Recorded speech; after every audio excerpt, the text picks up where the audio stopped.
Hello dear students, again welcome back in this part 2 of lecture 2 which we are dealing on module 2,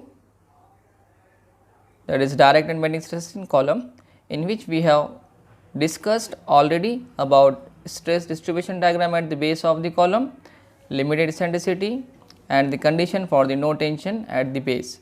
After that we have started numerical, and in the solution of this numerical we have just summarized the data which is given in the question based on the diagram, and after that to find the position of neutral axis, that is the distance of CG from the base of this T section, we have just divided this T section into two parts, that is part 1 as a flange and part 2 as a web, and after that we have found the area of part 1 and part 2 and also the distance of CG of this individual diagram from the base as y1 and y2.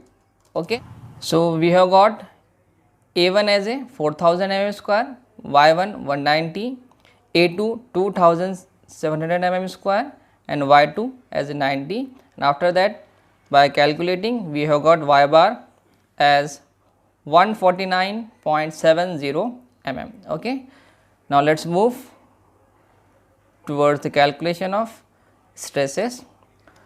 So, before that we have to know I, that is moment of inertia, because the load is acting at an eccentricity that is 40 mm below from the CG. So, there will be generation of bending stresses, and we know that bending stress equals to m by z. Okay. And the z is nothing but section modulus, that is equals to I by y. So, we have got y, that is y bar. Now, we have to find I. So, for finding this I, we will divide, we have already divided this T section into two parts, that is part 1 and part 2. We will find Ixx for individual parts and will merge for getting the I or moment of inertia of whole section. So, Ixx1 will be equals to Ig plus Ah square. Okay. So, in this case Ig will be Bd cube by 12. So, for part 1 B is 200 and depth is 20 mm. So, Bd cube by 12 plus Ah, area of diagram 1 will be, we have found as 4000, and H will be the distance between CGs of individual and whole section. So, we know that CG of the part 1 as a 190 minus CG of this whole section will be 149 from the base, 149.70. So, difference between these two is nothing but H for the calculation of I for this part. Okay. So, H will be 190 minus 149.7, this is H square. So, by simply putting the values we will get answer as 6.629 10 raised to 6 mm raised to 4. So, again likewise we can go for the calculation of Ixx2, same parallel axis theorem, that is Ig plus Ah square. Here Ig will be Bd, where here B is nothing but thickness of this web and D is the depth of the web. Okay.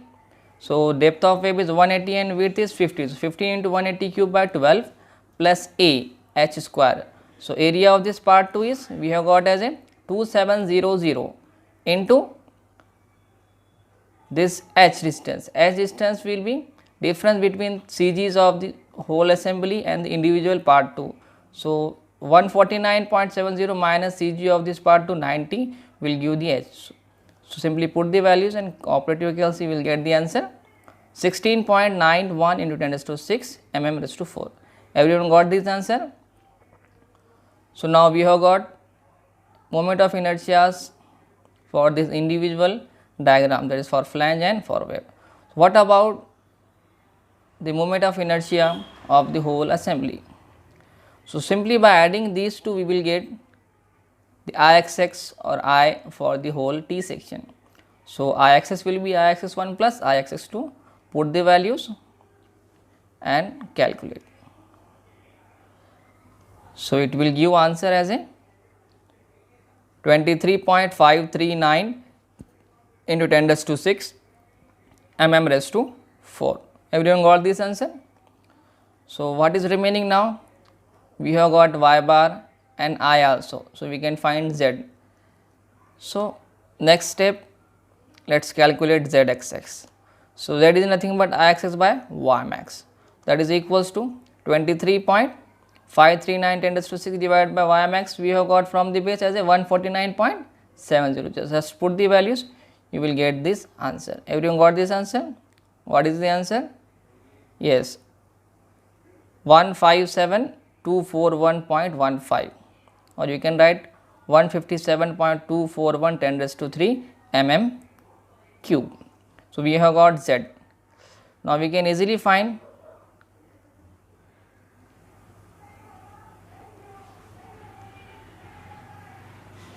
bending stresses. So, bending stress equals to m by z, and after getting bending stresses, we can directly find sigma max and sigma minimum at the base. So, in the question it has asked that to find sigma max and sigma minimum. So, sigma max will be equals to direct stress plus bending stress. We know direct stress equals to P by A plus bending stress is m by z. So, P is nothing but 100, it is given kilonewton, 100 to 10 raised to 3 will be Newton. Area of the whole assembly A1 plus A2 will be 6700, and moment, that is P into E will give the moment. So, here P we have already know, it is given in the question, and E is also given, that is 40 mm just below the axis, and Z we have just obtained. Put these values, you will get the answer. So, sigma max we have got 40.35 Newton per mm square, it is compressive or compression in nature. Likewise, we can find minimum stresses. So, how to find these minimum stresses? Yes, direct stress minus bending stress, that is P by A minus m by z will give the minimum stress at the base of the column. So, simply instead of adding, just take difference and put these values, you will get the answer. So, it will come as 10.51 Newton per mm square. So, it will come as 10.51 Newton per mm square. It will be negative. Okay, negative means it is in tensile in nature.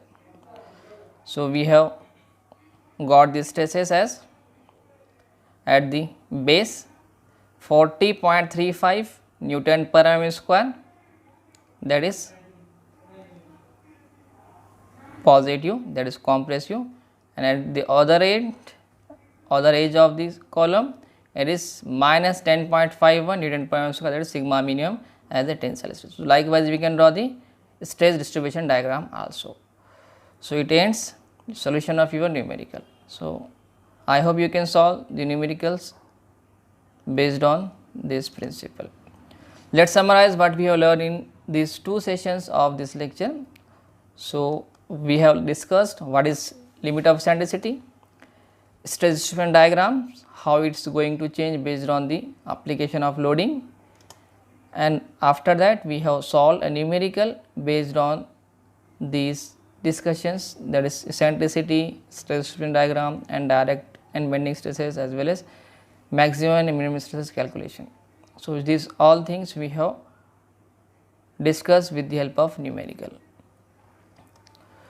So, based on these points in examination, it may ask some of the questions. So, these are the frequently asked questions, you may note it down. What do we mean by limit of eccentricity? Hope you can answer this question. And numerical, a column of T section is subjected to a load of 150 kilonewton at a point on the centroidal axis, 50 mm below the centroidal axis. Calculate the maximum stresses induced in the section. So, in this question, use figure of the question which we have just solved. सिर्फ data change क्या है यहाँ पर, it has changed loading on the column section and eccentricity of the section. Okay, hope you can solve this question. So, in this session we will stop here. In next session We will see you with direct and bending stresses on chimneys and walls. Thank you.